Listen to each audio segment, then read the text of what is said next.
Crime Cafe, your podcasting source of great crime, suspense, and thriller writing. I'm your host, Debbi Mack.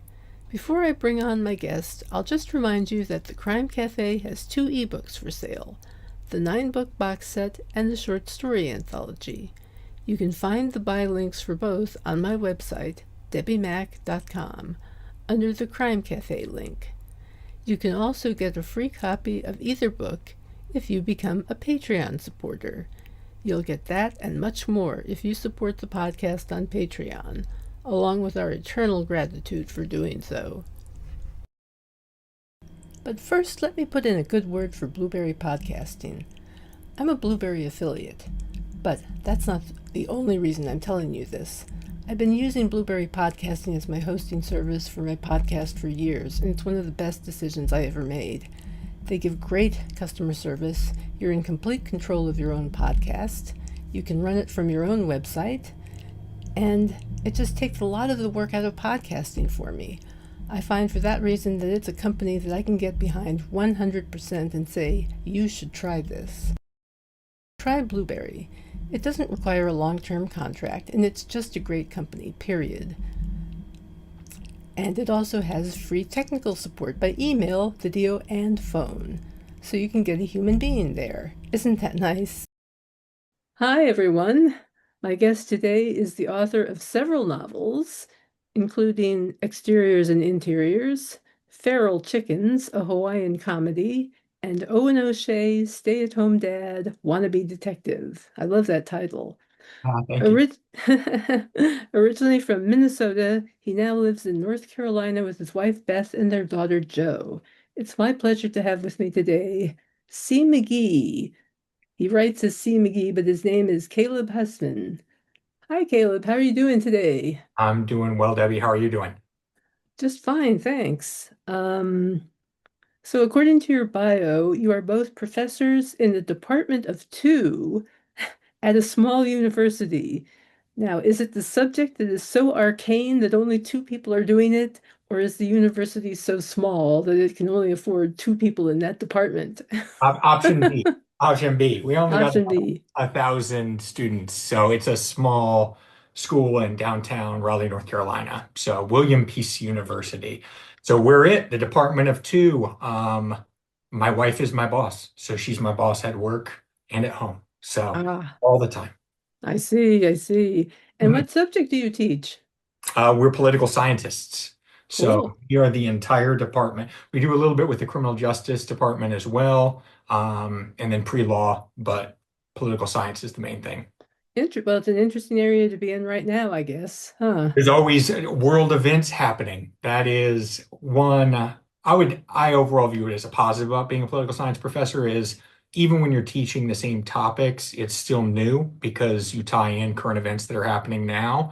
And so, I'm whatever, almost 15 years into being a professor. I honestly think if I was teaching a subject that didn't refresh every semester, I would kind of be exhausted of it. But I love it because sure, I'm teaching federalism again, but this time it's, you know, California's trying to go independent instead of Texas trying to go independent from 4 years earlier. It's always something new, right? Which is great. Exactly, yeah, that's true. When did you start writing fiction? Graduate school. So, it's funny I say that because in graduate school you're already writing a ton. You're writing a class and you're writing your dissertation and all that sort of stuff. But actually, it was during the summer I was interning in DC, and usually I was working on the Hill for my member of the house that I worked for. But on my days off, I started to write. I guess I started writing a little bit short stories and stuff before that, but that was the first time I started to write um, a novel. I don't know. I guess I was looking for, I played a lot of soccer growing up. I played soccer in college, um, had a couple trials with some pro teams, and then it didn't work out. And then I was like, well, crap, I got to do something else. And then I ended up going to grad school and figured out I still needed something that I could really like strive for that I wasn't sure I was going to succeed at. I think that was part of the draw of soccer. Is I love playing soccer, but there was no guarantee that you were going to make it. And so you were striving for something that was kind of out of reach. And with writing novels, I mean, it's somewhat the same as it's a tall order and finishing it and getting it out there, and then can you get it published and that whole ordeal. It's a monumental task, but I find those sorts of challenges draw me in for some reason. I don't know, maybe I'm a sadist, who knows? But that I think most writers have a tendency to think of themselves as masochists. yeah, yeah. We are always seeking ways to kind of challenge ourselves and do better. Yes, masochist, there you go. That's the word. Yeah, we are Oh, sadistic to ourselves. yes, there you go. There you go. Thank you. Split You've got my better personality. vocabulary than We have split personalities. We have a sadistic side that picks on our masochistic side. that sounds right. Ah, let's see. Now, your writing style seems very humorous. I like that about it. Oh, I thank love you. the tone of the O'Shea story. I think it goes along with my personality. I think all of my writing is humorous. Owen O'Shea is definitely the novel that's the main character is the most me. Um, the other novels, I definitely had to think through, okay, what would this character be thinking at this time? With Owen O'Shea, I was basically like, all right, what would I do? And then so it was the easiest to capture that voice because it was the closest to myself, just in that sort of situation. So, but yeah, I think the goal was to kind of find some line between like the mysteries. There's the gritty noir mysteries like that tend to come out of Scandinavia and stuff like that. And then there's the comfy cozy Jessica Fletcher Murder She Wrote type mysteries. And I feel like there's not necessarily a ton that are in between where they're a little bit more suspenseful and the humor is a little bit more adult and adult things happen, but it's also not dark and, like The Killing or something like that. Exactly, yeah. It's not grotesquely scary or whatever, but there's just enough in there to keep you on the edge of your seat, keep you turning the pages, that kind of thing. Exactly. So that's the goal. Yeah, yeah, for sure. Let's see. What inspired you to write comedy in general? I think it's always been a big part of my personality. When pe another professor was asking me what was my main value, and I think they wanted something profound. I said fun. Fun was my main value. That's I've a always great liked, value. yeah. I mean, who doesn't like having fun? And I think sometimes we take life too seriously, and even in more serious situations, I've always found humor is a great way to deal with it and handle it. And it's just kind of a natural part of my personality, so it naturally comes out in my writing. And so I've rolled with it for my first three novels. It's interesting. The one I'm working on now is the first one I've written that's not really comedic because it's a horror novel, which is different. Huh. Um, but uh, that actually took more time because the comedy is like my default way of thinking, and so it Yes, comes out easier. exactly. Yeah. Yeah. Interesting. Do you have a writing routine? Do you have a time when you write? Yes, absolutely. If I don't sit down and treat it like a shift, then it's not going to happen. Exactly. I think there's this romantic notion for writers, but really for all the arts of like, oh, the muse is going to strike and then I'm going to write this great thing. And that's not really, I'm sure there are people like that. I don't think it's most people. I think most people, you show up and you sit and you push. And then 2 hours later, hopefully something came out. So Yeah. Yeah. that's typically what I do is typically I will set a timer depending on the day and how much time I have for just 2 or 3 hours. And that's every Tuesday and Thursday because my schedule allows for it. And then Saturday and Sunday, assuming I'm not bringing my daughter to a sports practice or something like that, then I try and do 2 to 3 hours on Saturday and Sunday as well. Yeah. Yeah. You have to, it takes diligence to do this, and you really do have to devote time to it. People don't realize how much time writers put into their work. It takes ages, ages. And I'm always jealous of so I just read Stephen King's On Writing, which Hmm. was one of the best books on writing. It's up there with Bird by Bird as my favorite books on I writing. love Bird by Bird. It's so great. It's so great. But Stephen King, who it's interesting, his novels are up and down for me. There's ones I love. It is one of my favorite novels of all time. The Body is one of my favorite novellas of all time. But then there's other ones that I DNF'd. So I didn't Hmm. know what to expect into going on his book on writing, and it was spectacular. It was Hmm. so good. And he talks about that you just got to sit down and do it. But also in his like 2 hour session, he can write like whatever, 2,000 words or something Hmm. crazy like that. I'm like, at the end of 2 hours, I'm lucky if I have 500 words. Like his output is insane. Everybody varies, in terms Yeah. of what they can produce. Yeah. I mean, I know people who say, "Oh yeah, I can write like 10,000 words a day." And it's like, "Well, okay.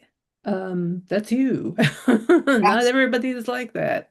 I can't even wrap my head around that. I like, I mean, these galactic figures that I'm just like, "Okay, really?" yeah, And how many of those words do you end up throwing out, I wonder? I think maybe that's some people's process, having talked to them is that they just spew it all out, but They then spew come it back and out. the Yeah, editing really takes them ages and they're really adding a ton more to the story afterwards. I don't it know. could be. We're taking out a lot sometimes. Yeah, that's definitely true. It's true for movies, that's for sure. Yeah, I So think most novels benefit from being cut down a fair amount, my own included, for sure. Oh, I think, there's a lot of air in writing that can come out. I see Yeah. it all the time. Um, and you said you're working on a horror novel now.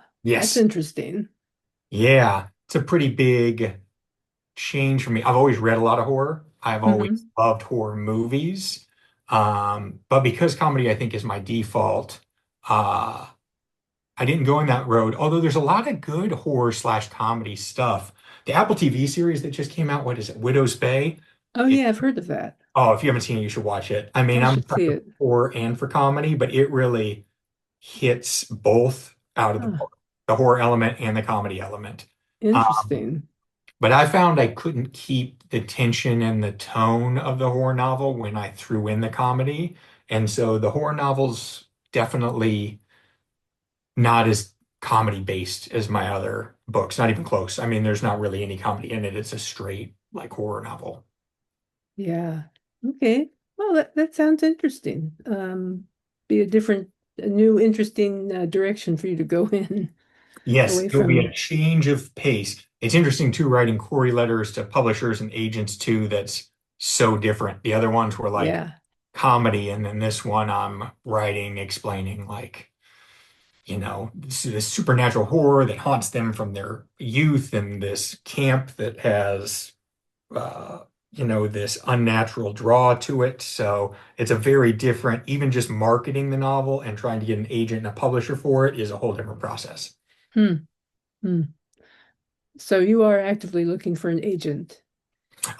Yes. So I've published my first three novels with Round Fire, and they've been good. They've been great, but obviously, if you can get an agent and get in with one of the big four, like that'd be great. I mean, one of the big four publishers would be ideal. Right. They're not going to even look at you if you don't have. Yeah. So Yeah. They don't always give you the support that you think they might. I mean, yeah, I'm sure you've heard the stories at this point. yes, I have. There's a bunch of like midlist publishers that do great things and really work with their people. So Yeah.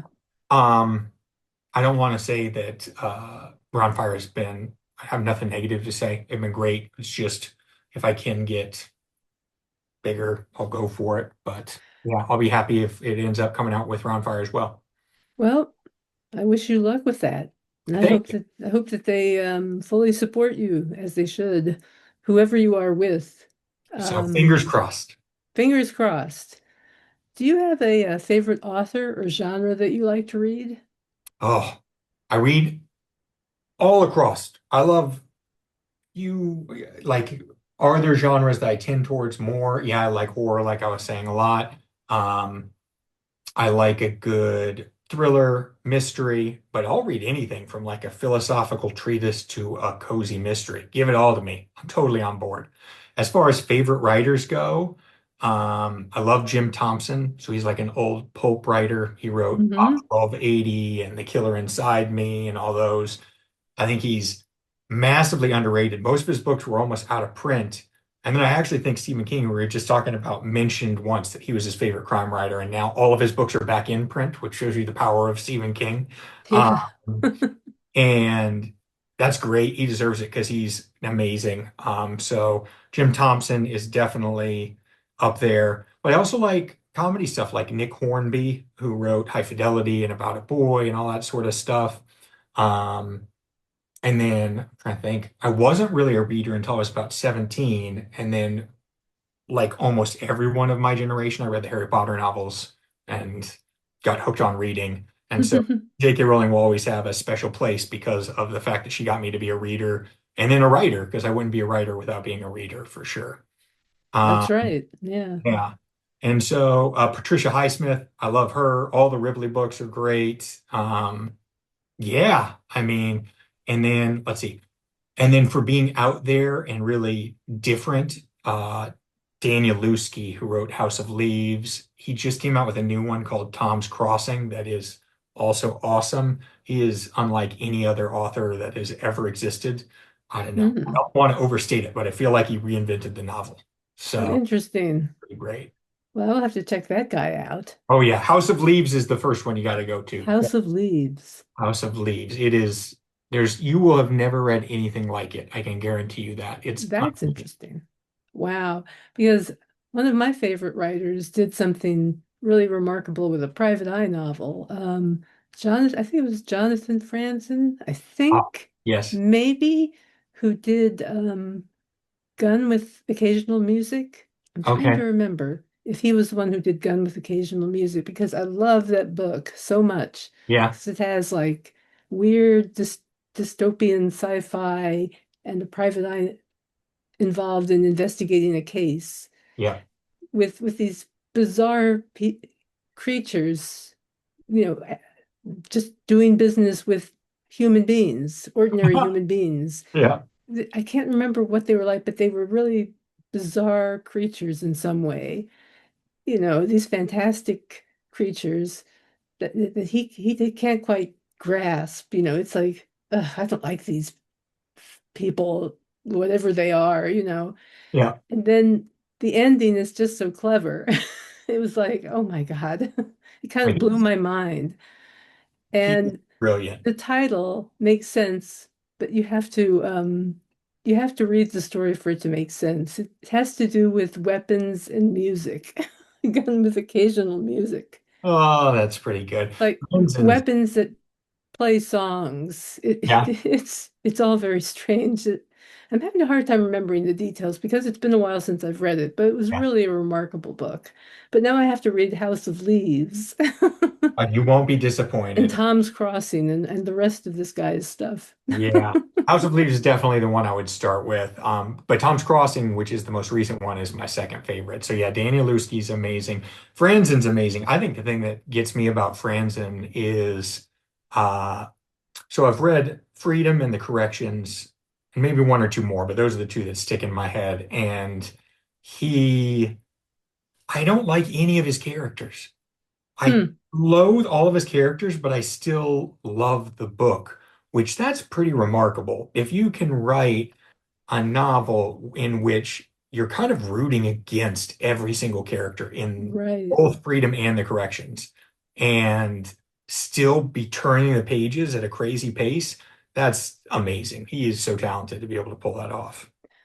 When you can get people to relate to unlikable people Yeah. because they have something about them that makes you like them, Yeah, that's really pulling off a remarkable thing, I think. it Yeah. is. I totally agree with that. And you see it a lot. You see Yeah. it a lot on television.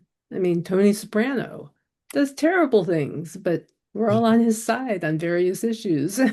Yeah, especially with like in Breaking Bad and all the anti-hero Breaking things. Bad, I think Better it's, Call Saul. yeah.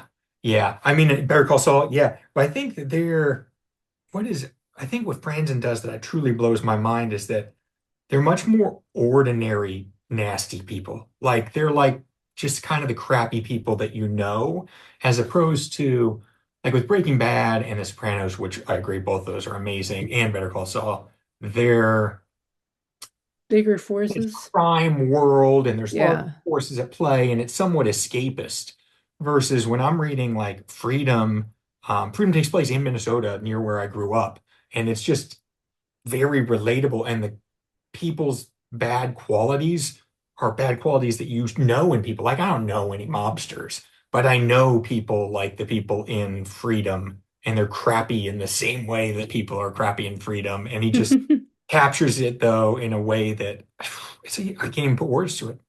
Yeah. Yeah, I know what you're saying. Yeah. Ordinary people and extraordinary circumstances, things like that Yeah. are interesting to capture. Or just the ordinary conflicts that people endure in daily life Yeah, sometimes make good material, absolutely. strangely enough. What advice would you give to anyone who is interested in writing for a living? Uh I mean, I don't know that this is very profound, but just like do it. So many people just talk about doing these things and they don't just sit down and do it. And you're going to realize it's not as glamorous. It's not going to, it's not catching the muse like you imagine it to be. But in many ways, that makes it more rewarding. Like you sit down and grind, and at the end of, you know, a lot of hours of work, you have a novel. Um, and so I've talked to a ton of people who would say, I would love to write a novel or other big life things that they just never actually do it. Just Hmm. actually take that first step and then take the next and keep the momentum going. Don't slow down. And even when you get stuck, keep on grinding away. Like you asked about my writing routine. I mean, I normally try and write like 2 hours, at least 3 to 4 days a week. But sometimes that week will go great and I'll produce, a few thousand words. But I know that there have been many weeks where I turned around and deleted everything I wrote that week. Or I was trying to grind and nothing would come. And by the end of the week, I had like 200 words. Um, so you just got to push through those moments. And honestly, I don't think that they go away unless you sit down and grind through them. At least they don't for me. Like you got to power through. Yeah. I think it was, I'm trying to remember the name of the author who said, you don't, inspiration doesn't come to him. He has to hunt it down with a club. Yeah, that's good. I like It that. was Jack, something. Somebody famous that I'm blanking out on. Yeah. I hate Hunting that. it down with a club sounds like Jack London, right? Out in the Jack wild. London, that's it. That's Yeah. the one. Yeah, there goes the mind. Oh well. Is there anything else you'd like to add before we finish up? By the way, do you use an outline when you write? No, that's a great question. Yes-ish, but I don't follow it hard and fast. But I do get Mm-hmm. like gigantic artist pads, like the biggest one you can get at the art store. Like you're not getting Yeah. this puppy at Target. You gotta go to the specialized art store to get this gigantic one. And then I'll outline the whole thing on that sheet of paper. But also, I recognize that as I go, sometimes the characters develop in ways you're not expecting. Sometimes the plot develops in ways you're not expecting. So, do I follow the outline broadly? Yes. But if it feels like the story should head in a different direction, I don't hesitate to change direction with it. And then, Absolutely. when I need to. And it's really kind of like, just having a little roadmap, and then you realize, oh, I don't really want to end up there. I want to end up here instead. That's exactly right. Yeah. Yeah. Personally, I think it's a great way of keeping yourself going if you know that there's another place that you have to get to on that outline. Yes. And I think when you sit down at the beginning of your 2 hours that you're going to write that day, it's less daunting if you have a general idea of where you're headed, as opposed to, all right, I'm going to sit down and write for 2 hours a day, but I have no freaking idea where I'm going to go. It's much more intimidating. It's much more intimidating. Yeah. If you have some idea, you can always play around with that idea and maybe go in a slightly different direction or not, Yeah. depending. It's going to depend on, where the Yeah. characters take you. That's right. And then if it's an outline, I can, if I'm like out on a run or playing golf, or I'm somewhere off on my own and my mind is kind of wandering, I can kind of outline the story in my head. Like I can't write a scene in my head, but I can outline where the story is going in my head. So it's a good way to kind of like do some work on my writing even when I'm not sitting down and doing my 2 hours of grinding it out. Yeah. I've noticed that if I'm really stuck on something, sometimes if I walk or even just take a shower, something Yeah. where I'm doing something entirely different, it'll just come to me, did you think about doing this? Oh no, That is so true. sometimes it'll just come to you, a solution of some sort that you can try out, if Totally. nothing It's amazing else. how many breakthroughs you have while you're in the shower, like washing your hair, and all of a sudden it's I like, oh my know. God. Like What is it about showers? I don't What is it know. about that kind of thing? I don't know. It's an interesting thing. Well, I want to thank you for talking with us today, Caleb. I really Well, thank you appreciate so it. much for having me, Debbie. So I appreciate I was happy to have you on. So thank you so much. And stick around. We'll do a bonus episode for Patreon supporters. that. Sounds wonderful. Awesome. Excellent, excellent. All right then. Well, everybody, thank you for listening. I want to thank everybody who supports me on Patreon and Substack. I would like to also request that if you could, please leave a review for the podcast if you enjoyed it, because they do help us. Um, until next time, when I have M.M. DeLuca on as my guest, I'd like you to wish you all a good 2 weeks and take care. Happy reading, and I'll be seeing you.